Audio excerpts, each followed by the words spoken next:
Every kitchen has a rule. In my kitchen, flies are not allowed. So when they show up, I bring out the Bug Assault in the kitchen. Upgrading your tools is part of the game. And the Bug Assault 3.0 just took the job. This is the Bug Assault 3.0, a salt-powered bug blaster designed to deal with flies the old school way. Right out of the box, the build feels solid. It even includes a fiber optic sight, so you can line up your shot. Quick safety note, this is designed for insects only.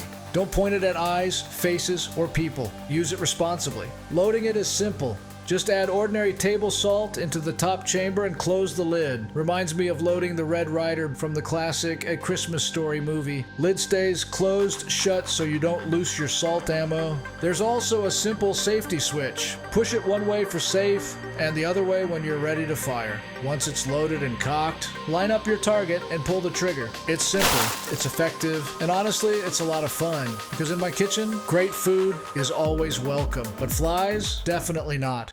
This is the road. This is the journey. This is On the Road Eats.